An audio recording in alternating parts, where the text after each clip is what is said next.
Саламатсыздар ма, 3-ші сынып оқушылары? Математика сабағы. 154-ші сабақ.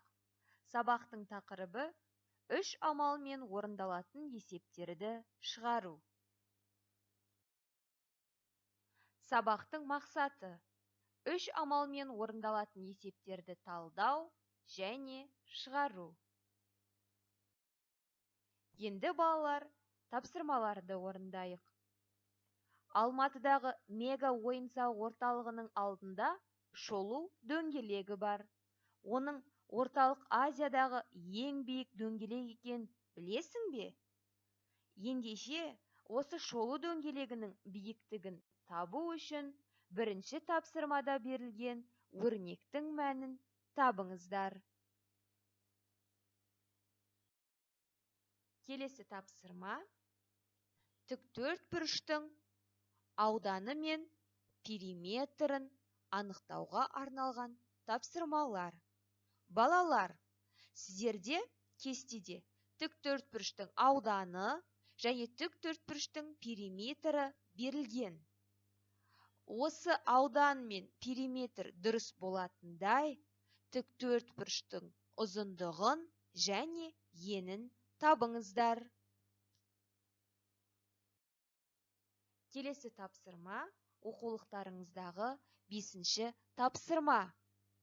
Көбейткіштердің квадратын көбейтінділермен алмастырып, олардың мәнін табыңыздар.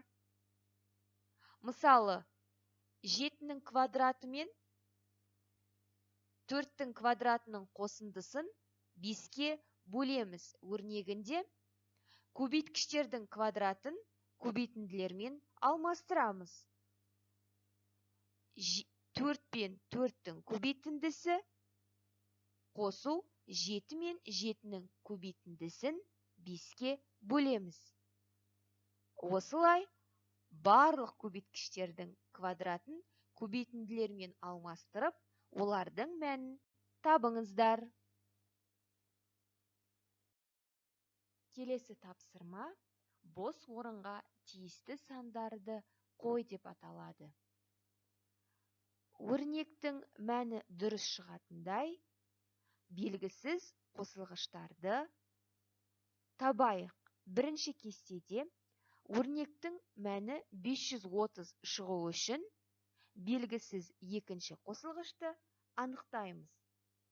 Сол секілді барлық кестедегі бос орынға тиісті сандарды қойып жазыңыздар. Назарларыңызға рахмет. Сау болыңыздар.